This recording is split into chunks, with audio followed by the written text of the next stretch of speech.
Good morning and welcome in, everyone. Before we get into this morning's update, I would like to go over a quick synopsis of what is transpiring so far across the crypto market. As we can see, we're really red right now. Nothing's changed as far as cryptocurrency. XRP had a little push out yesterday where it tried to break out of the pennant flag, but as we talked yesterday, there's no way to just go straight up. It had one of two choices. One, it could have held $2.50 and we could have rode out of there. But more than likely, we had tested it out at this $2.35 mark to break out. So if it's a back test, it needs to hold this downtrending support line. And we're right on the cusp right now of coming back through and invalidating that pennant flag, at least the initial push up. So XRP, its job today is to get back over $2.39. But as you can see, it's come under. We've got Bitcoin down $3,861. And yesterday we talked about when it was at this exact spot, not to short it on the way up, but then if it doesn't hold it back, if you were looking to short it, don't short it from here because it was a liquidation strike. And anybody from at least 15x and down likely got liquidated. Well, 10x and down was liquid, or 10x and up was liquidated, 9x, 8x, 7x, 6x. So this is about a 6x and up was liquidated on that push up. That's why leverage trading is so dangerous. We do have that pennant flag that we're trying to back test now as we speak. And let's just make sure that this is 100% where it should be, because we're actually on the top side of it right now. If you look at it in reality, so there's the resistance. So right now we're actually on the top side. I had it a little bit too high. I know it was around 235 we talked yesterday. So we need to hold 235. That's my mistake. So it's actually a slightly different target. Not by much, but it will be slightly different. So right now, if we hold, it's still a target out to $3.33. Right now, we're back testing the pennant flag. So right now, XRP has not invalidated the back test. It's actually done exactly what it needed to do on this about 11% drop from the top. We went from 260, about a 10.4% drop. Right now, we've settled in right around the $2.36 area. And that right now is on the top side of the pennant flag. So that's something to make sure that you pay very close attention to. A big part of yesterday's live, and I only had a little bit of time before church, but a big part of yesterday's live was, in fact, talking about the liquidation on Bitcoin, where we've seen between 7 and 800 million, and it went down as low as 89,000 roughly. So we'll take a quick look at the heat signature map for Bitcoin, just to see the continued volatility that we can receive. We'll focus on XRP and Bitcoin here and look at the heat liquidation map for Bitcoin. And then other than that, I'd love to hear what everybody has to say in the comments. Try not to let your emotions dictate your response here. Just watch the charts as they go. XRP and a lot of crypto is down, but it's down exactly when it went up yesterday, which is interesting on some of these altcoins. Bigger opportunities, DGB starting to sink down towards those levels below.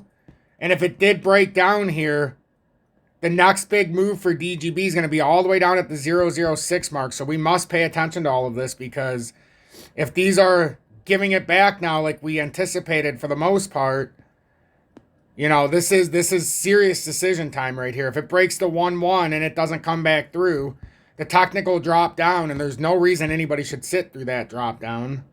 If it happens, that's a 37% drop. So big decisions are going to have to be made by everybody if this continues on. But with the big drop we had, you know, you got to watch how this bounces now. We got to see how it plays with the ETF. We got to see if this is just a premature assault down. We know that we've got the Trump inauguration. That'll be at the end of the week. So, I mean, there's a lot of things that are, well, in the next week or so, there's a lot of things that are transpiring. But as our own speculation was, there's no way they're going to pump going into the inauguration. So we were anticipating a dump down, and now we're getting it. We'll see how far it goes. Like with XRP, it's just literally at the same spot as it was yesterday. We just had an artificial run up. Now we're back testing the pennant flag breakout. So if XRP holds this, there's a move up to $3.33 roughly. So a lot to discuss. But first I'm going to do the intro, and then we're going to get on with this. Good morning. 7:50 a.m. Eastern Standard Time on this Monday, January 13th, 2025. I'm XRP Future Millionaire, And I reside in the great state of Michigan. So as we can see, XRP is down 5.2%. But it's only retesting the pennant flag as a back test now. So we'll see how much fortitude we have coming through here. We'll see exactly how much strength there is. But like we've been saying, if XRP can hold this back test now after the attempted breakout, it makes it very interesting. Very, very interesting. We're basically right on the cusp here. And I'd rather go into the other chart because it's easier to see. But we're right on the cusp. We need to hold this $2.35 mark. And right now it's just the back test of the pennant flag breakout. While some of the rest of the market is showing a lot more instability, XRP at the current time, if you're looking at this and discontinuing and discounting the rest of the market, it's showing a bullish bias if it can hold this back test on the pennant flag breakout. So we'll see if this plays out or if it's just going to fall straight through. If it does, it makes it very difficult for XRP. First initial target, if it fell through, you'd come all the way back down to this $2.09 area. And then if that broke, then you're talking about, well, you got a big topping reversal here. And it's not something we haven't spoke of for the last several weeks. It's something we've been very, very aware of, especially with Bitcoin being in this rising, broadening wedge. And that last dip, that's that little line I put out yesterday in case it was just going to have an overzealous breakdown and then it was going to pop back up. So basically, we're in the plus-minus area. If it breaks down this area, the technical target out of this rising, broadening wedge is 74,981. Now, we did have a symmetrical triangle that it failed to materialize into, which we never got the third of resistance, so we could never even confirm that that was a symmetrical triangle with speculation. And that could have brought us up to 112K, but if it breaks down here, the technical drop is 74,981. And with it falling out of the rising, broadening wedge, something that you have to pay attention to this morning, because if it does carry through, and I'm not saying it's going to, because guess what? We dove down to start this morning. Now when everybody in the USA on the Eastern Standard Time Zone, the West Coast wakes up in a couple hours, and then the ETFs go back online, I would be shocked if we don't have some kind of reverse back test of a drop farther. So I would anticipate that we should see some price appreciation to start the morning, and then we'll see how it plays out. So yeah, it's bad to start, but we'll see how it turns out when the ETFs are back on. We've got the U.S. dollar currency index that was over 110 just a little while ago, just going absolutely ballistic, as we've talked about. It's come up to this resistance area, and now it's a very big deal. If the U.S. dollar currency index breaks up past this resistance, there's not really much more ahead of us. So if we look at it in the 4-hourly, we've come up to this resistance area. We hit it once at 110.20. If it breaks out of there, the next resistance for the U.S. dollar is all the way up there at 118. So I don't know. Are we going to break all the way through, or is this finally the end of it, or are we coming up to that rising channel one more time? Now, with the price going up like that, it causes depreciation across the rest of the market because things are less expensive. So you got the breakdown in gold, breakdown in silver, breakdown in precious metals, breakdown in stocks. I'm assuming breakdown in, as we know, in crypto already.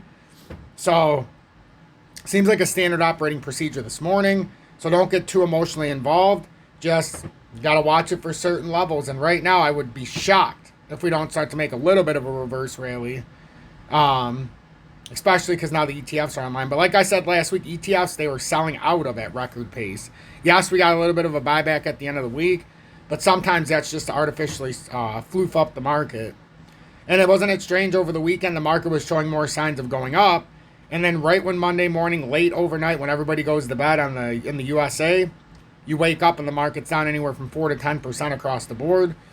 So when everybody keeps asking me, should you buy? And I say no. This isn't the area that I would buy. But if you're holding and you've been in it for several 100% since the start of this rally, you've got layers that you can bounce out of. Now, if you're just buying here, you don't have that chance. That's the problem. So, again, very volatile morning. We're going to have to watch this very, very closely. We've discussed XRP, the optics. We've discussed Bitcoin, the optics. And now I want to go through this very, very quickly. First, I want to look at the Crypto Fear and Greed Index. See if this is updated at 47 now. Back to neutral. This is good.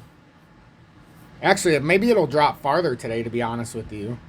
There's a very real chance we could drop down more today with how big of a drop we had this morning when everybody wakes up.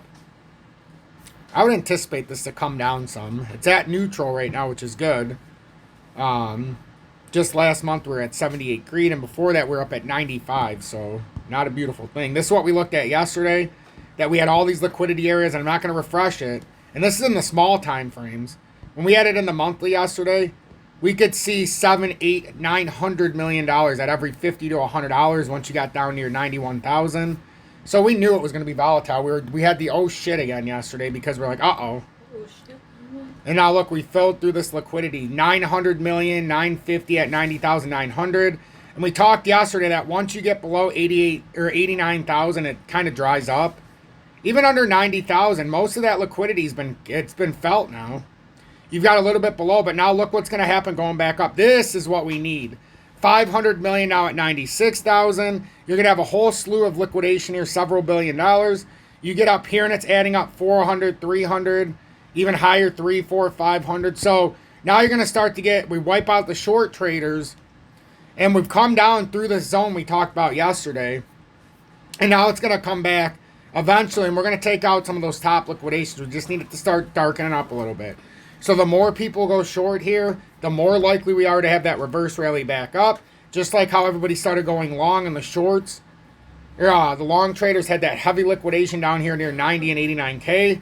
It's just like we're starting to build up above as well. So we'll see if that 105K level builds up as the day goes on. But right now, that's what you're looking for. You're looking for top-heavy sell-offs now for everybody going short. And then you're going to have to do this reverse to kick out the leverage going down. So it's going to be very tricky. We took out a major part of that liquidation. We didn't come all the way down, I don't think, to 89. What was the lowest we hit? 90,286. So, I mean, we have essentially wiped out all of that liquidation here. You got some right at 90,000. So I would anticipate maybe another 1,000 points if it wants to get the rest of this, but it got the heart of it. Billions and billions of dollars have been wiped out of the market this morning. Billions and billions of dollars. Let that sink in. Billions and billions of leverage traders were wiped out of the market. First going long to get rid of the short traders when it went up 10% yesterday through the market, like XRP did, some of the others. And then on the way back down, it liquidated all the shorts. Or on the way up, it liquidated the shorts. And on the way down, it liquidated all those longs. So that's why it's very dangerous to trade long.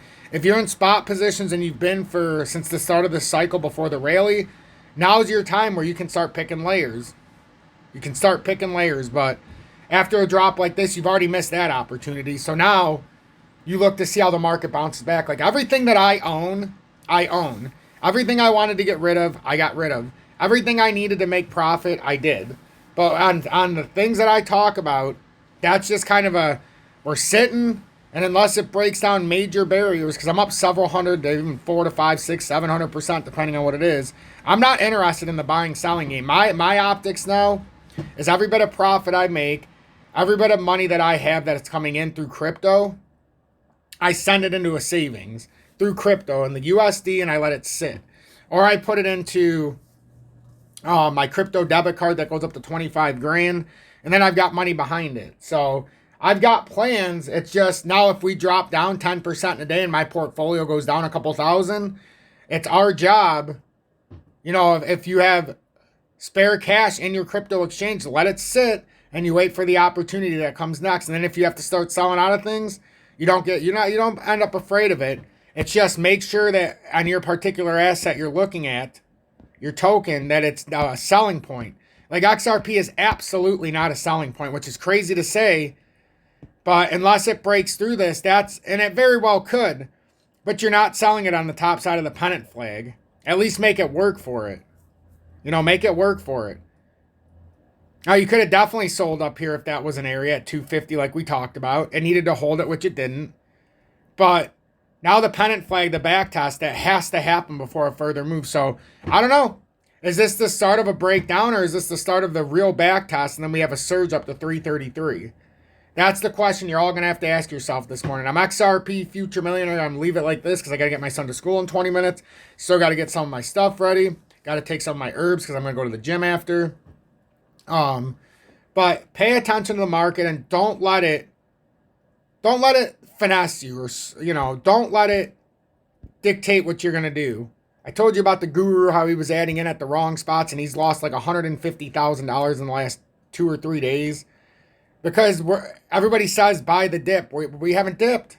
How can you buy the dip if there's not a real dip? If it's a buy the dip scenario, you've got to wait for Bitcoin to fall out. What the hell is going on here? You got to wait for Bitcoin to fall out. So if you're going to buy because of a dip, you got to wait for Bitcoin to go to 74K. It's that simple. You do it any more prematurely, it's going to be too early. It's going to be too early. So right now we've got I would definitely take advantage of this. Take advantage of trying to get your situation right. Get all your money on the exchange and have it set up in case there is a further drop. Or at least have ways to buy and sell so that you don't have to pay the extraordinary fees. BITUNIX has no KYC, neither does HOTCOIN, but I prefer BITUNIX. I have a lot of trust in it. They have the lowest spot and leverage trading fees. They have the lowest maker-taker fees. And it's simplistic. Worldwide, they've got big bonuses right now where you can get up to 800 XRP depending on how much you leverage trade. They've got, if you put up to $500, you get 10% back. So if you put $500 in a deposit, whether you're sending from another exchange, you get $50. So take advantage of that on BITUNIX. HOTCOIN has like the XDC, VELO, IOTA. Just I don't trust them as much. I see liquidity issues, and I'm going to be very transparent with that. So I've stopped trading on, you know, large amounts on there. Actually, I only think I have a couple hundred on there now. Crypto.com is where I have my crypto debit card, the Visa debit card. You can put 25 grand on. And then they've got the USD account in the wallet that you can put up to 250K on, and it's backed FDIC. And now, starting in the last couple of days, you can buy all the stocks you can ever think of. So now Crypto.com is not just a crypto exchange. It's brought it all together. You can buy stocks. You can buy commodities. So it's an all-shop. It's a basically a one-stop shop there. So definitely gaining a lot of viability. So if you're looking for an exchange, I would definitely do that if you're looking for tax purposes or you're looking to get your money. And then PayPal, Cash App, Venmo if you'd like to send a donation. You can always send a YouTube Super Chat or join Tom's Army. But honestly, I would just watch the market. I wouldn't be sending your money to me right now. Now, if we have a big drop or we have a big pump, that's on you if you want to show some appreciation. But right now, you should be guarding your capital. As I've said, this is the time to protect it, not to go heavy long. If you're long with me from the beginnings, that's one thing. But if you're trying to go heavy long here, we've talked about how Ethereum has not been cooperating. And now Ethereum fell out of this pattern. What was my target? 2,774 on Ethereum. So a lot of these are falling out now. Now, yes, obviously I would anticipate a back test here from the breach point. So we should have some volatility at some point today where the price ends up going up. But we don't know when that's going to be. Or if this just ends up being a 20 to 25% dump across the market, which we've had before. But XRP, if it holds $2.35, we are still bullish on the pennant flag. It's just, we got to hold those levels. Got to hold those levels. So have a blessed morning. Take care of yourself and each other, and I'll be back before you even know it.